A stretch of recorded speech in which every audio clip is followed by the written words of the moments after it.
Hey guys, so before I get the video properly going, I thought I'd best show you what I've been up to over the last few months, so I hope you enjoy. Sweet dreams. There's a car having a rave. I don't know if you can hear it. And there's two drunk girls running around, so perhaps I won't sleep.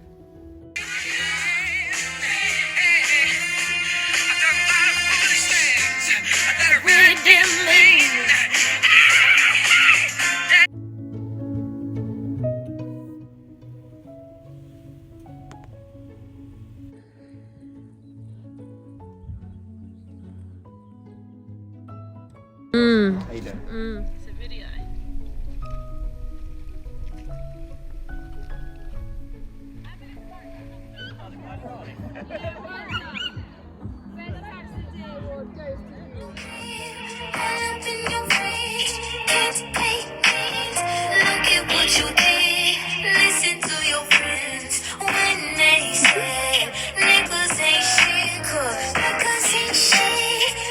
I need to pee so bad!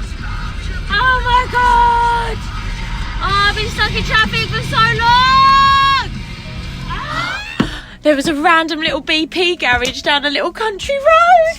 And I get to pee! Oh my god, guys! Oh. The sound of peeing.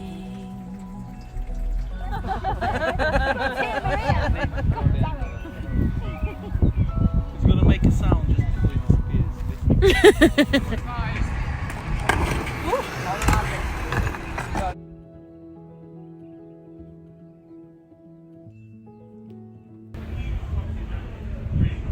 Just a coke, yeah. Oh, no.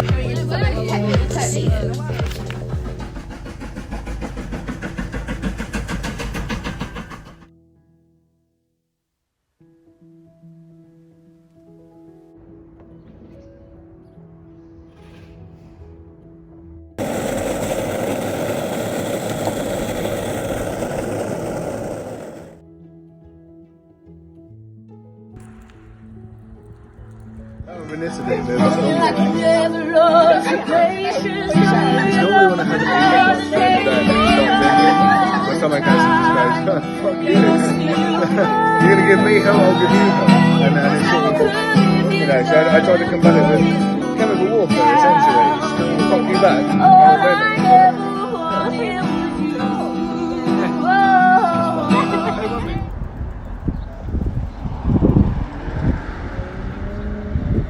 I was just in Lidl and I was by the avocados and I was like trying to feel which ones were ripe, and this guy was like waiting to like grab an avocado, who wouldn't, and I was like, oh sorry, I'm just like touching up the avocados, and he laughed.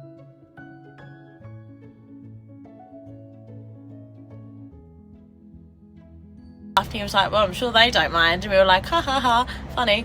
Anyway, walked off. And then I didn't think anything of it, and then I'm just outside. And I was like, to me and he was like, any chance anyway, you're single? I just pulled because I spoke about avocados. Hello. Look at his belly. As some of you may know, I really fancied lemon drizzle cake the other day. That craving has not left. So I've driven 15 minutes to Sainsbury's. Where's my finger? Just there. To retrieve said vegan lemon drizzle cake. If they don't have it, I will have a breakdown because I'm craving it so bad. So let's hope. Legit, can't find it anywhere. I'm sad. After all that, they didn't have any lemon drizzle cake. I had to buy a bloody yogurt. A yogurt! Can you believe it? How can they not have any vegan cake? Oh, mate. I'm actually fuming. I'm distraught.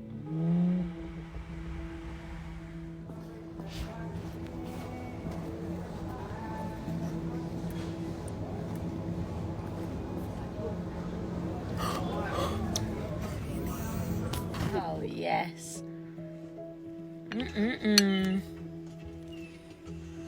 Why'd you kick Rio off the plane?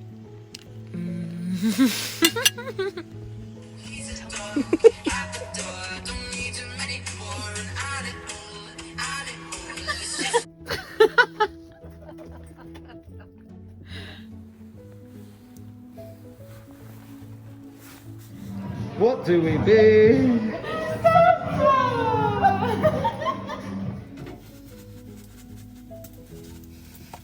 I haven't had like a coffee with caffeine in for about 2 weeks, and I just had one. I literally feel like I'm going to have a heart attack.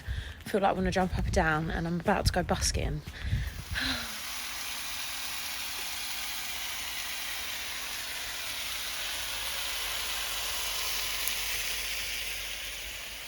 Hey guys! Well, it's been a while, isn't it, since I've done an informative van speaking video.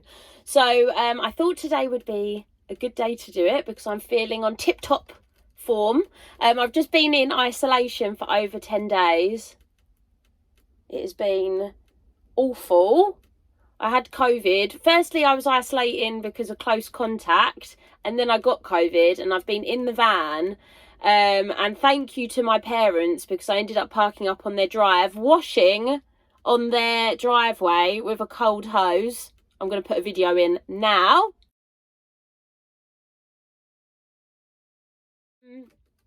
Yeah, it just wasn't ideal. However, in this time, I've come to a few breakthroughs in my mind mentally, and it's actually been really good, and it's made me realise a lot of important things.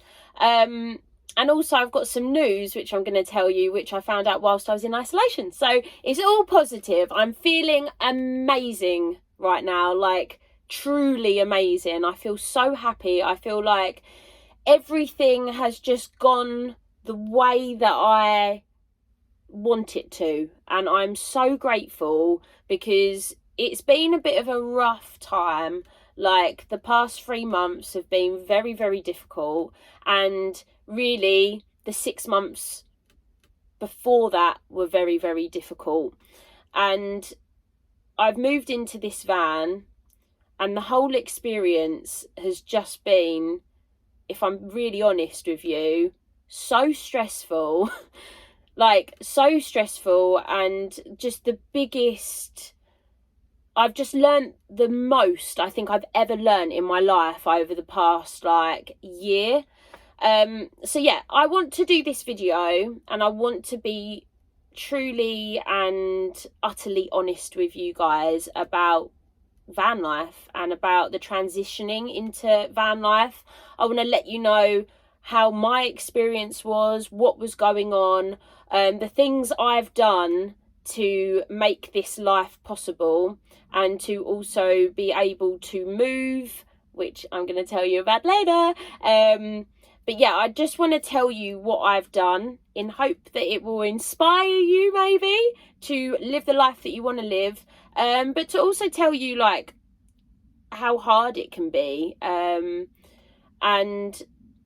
I guess even when it gets hard, you do need to just keep on going. And I'm so happy that I did that. I'm so happy that when things got really difficult, I didn't give up, because oh my god, if like I really on, like, most days over the past 4-5 months, I've just wanted to stay in bed, and I didn't, and I'm so happy I didn't, because everything has now fallen into place.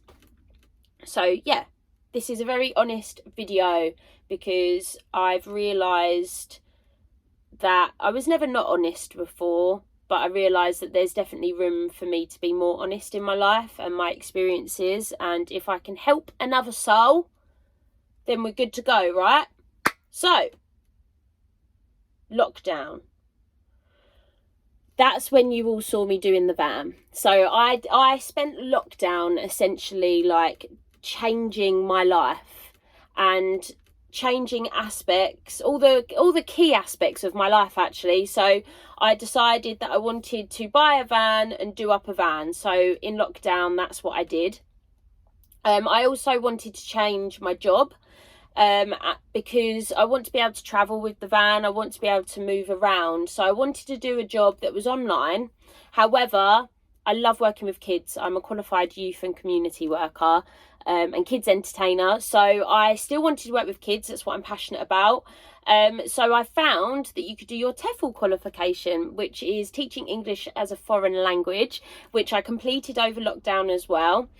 And obviously I was living with my ex's family. I had such a lovely time in lockdown with them. I have literally just the most fondest memories. But I did decide to just change and take on a lot.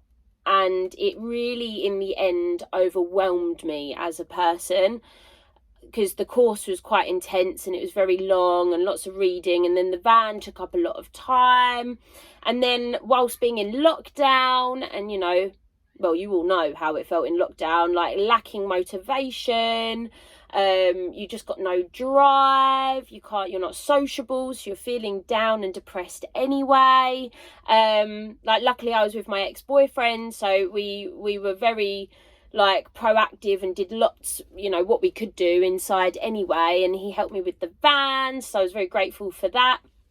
But still, I wasn't seeing my mum and dad or my friends and all of them things, so in the end it all became very overwhelming for me. I think I felt like I needed to get the van done in a certain amount of time, and it was just taking longer than planned, because that's what happens with vans. They just take longer than you expect, and it all just became so much.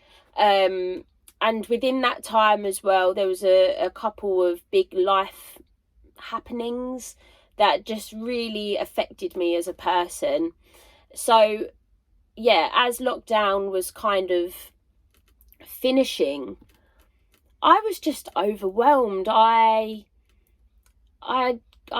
think lost sight of who I was as a person, what I wanted, where I was going. I felt like I just kind of lost my identity almost, like in reflection now, looking back.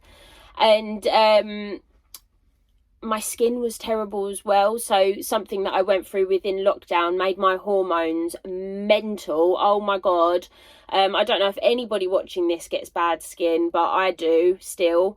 But it was awful. And I'd wake up and I'd just look in the mirror and cry, or just get upset like most mornings.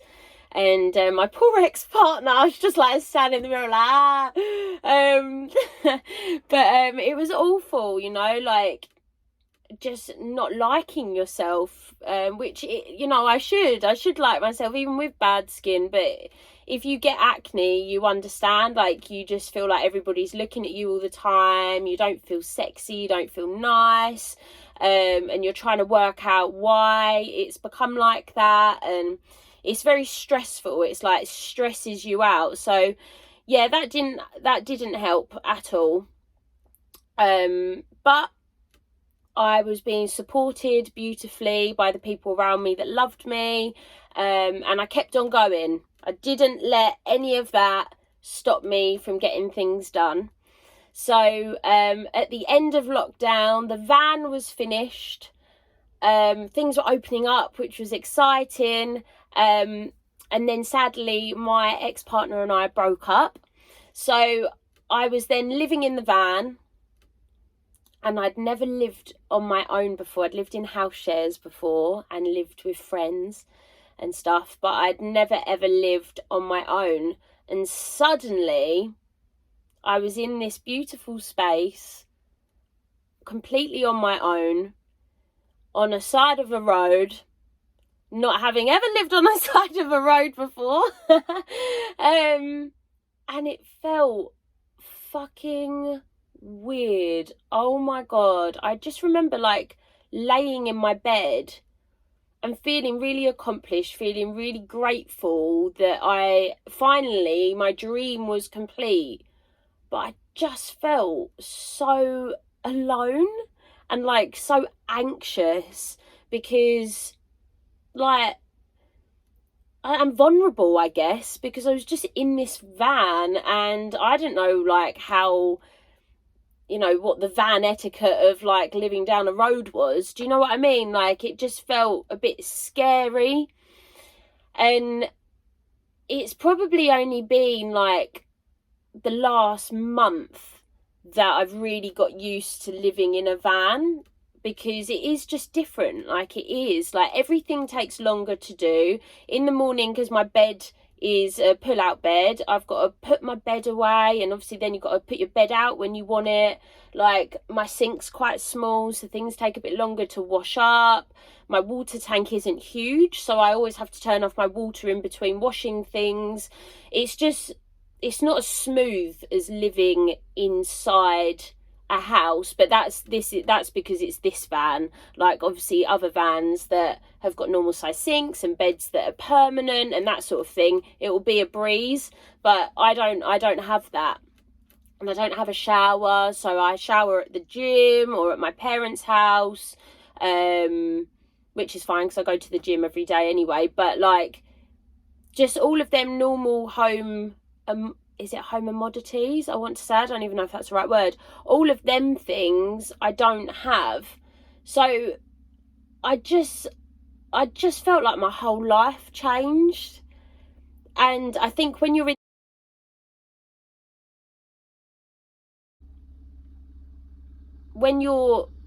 in the middle of that, everything just feels so shit, you know, like so shit, and you can't see what's right, what's wrong. You just criticize yourself and everything that you've done or said that was wrong, or should I be living in a van, I've just turned 27, like just questioning everything about yourself because you're depressed or you're really low. And yeah, it was a really difficult time, the transition, like like massively. But now it's perfect, like so perfect.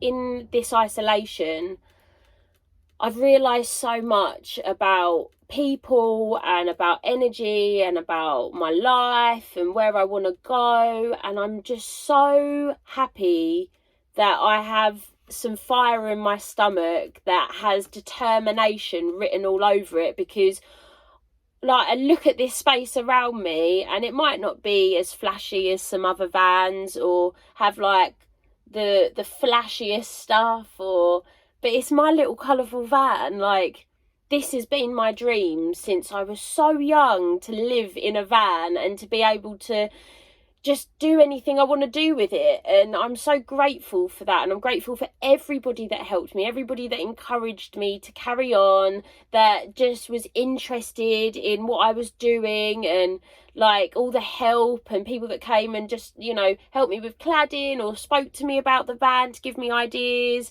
I'm so grateful to Joe and Paul that helped me, and my friend Dan.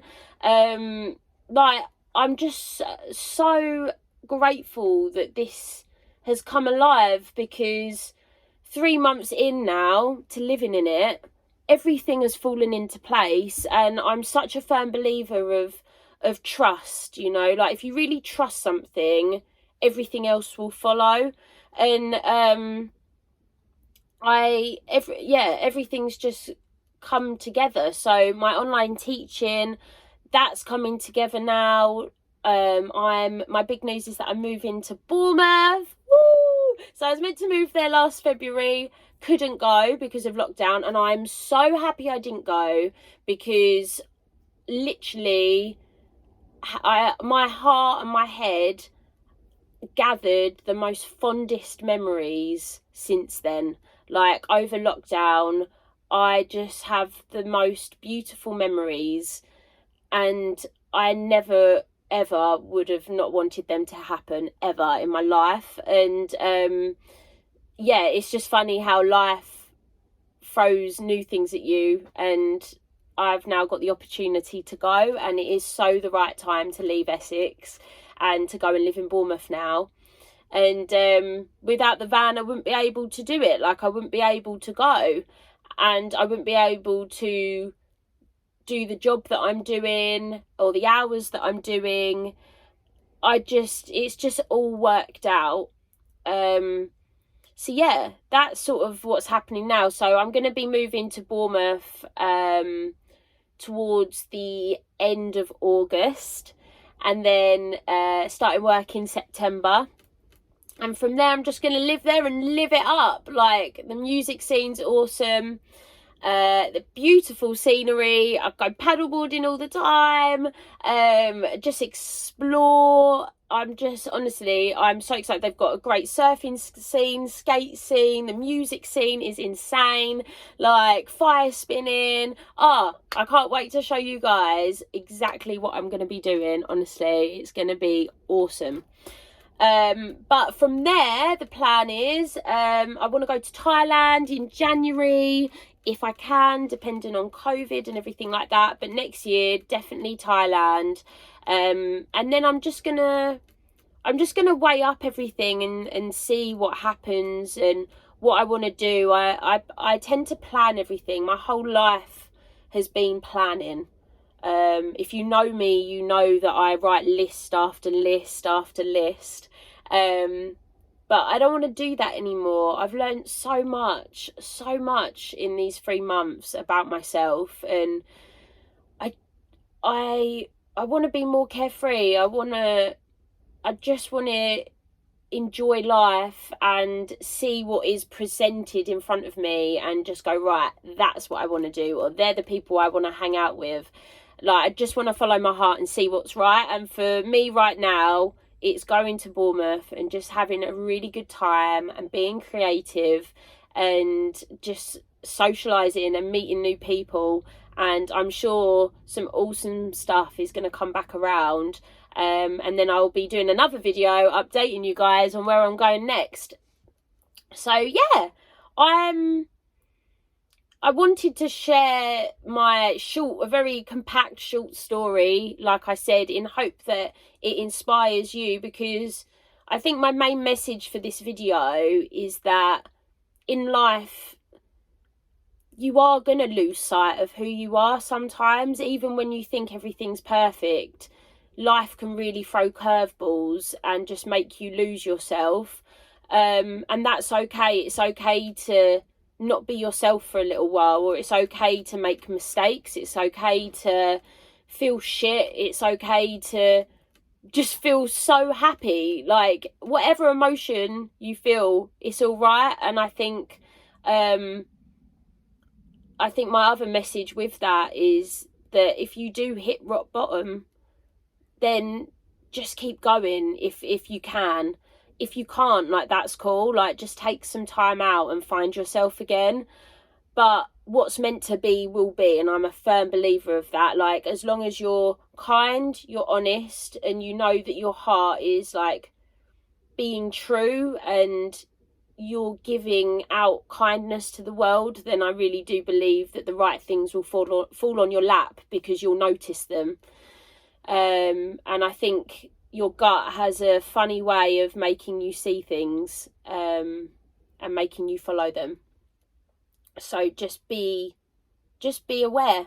Just be aware and see what opportunities come into your life, because I think a lot of people walk around with blinkers and they just are tunnel visioned, and they don't say yes to opportunities or yes to going out that time, or, you know, whatever. But say yes, be open, change your life. If you're not happy with it, change it. So an example of that, the teaching platform that I spent so much time and effort trying to get on has just been shit, basically. Like, they've cut their wages and loads of people are leaving, and I couldn't really get any students because of the way it's set up. So today I've signed up for a different platform, but this platform someone told me about is for people that have degrees or masters or whatever, and I've got them, and you get paid like nearly £20 an hour. Why didn't I do that before? Well, I didn't know about it before. But I'm so glad that I did go on to the other teaching platform, because I have learned so much from doing that. So hopefully it will make me a better teacher for this new platform that I've gone on, and hopefully I'll get the interview and pass the interview, because I would have had experience doing the interviews for the other platform. So I just think things come around when they're meant to, and you have to say yes and just try. So if you're thinking about getting a van, do it. It's amazing.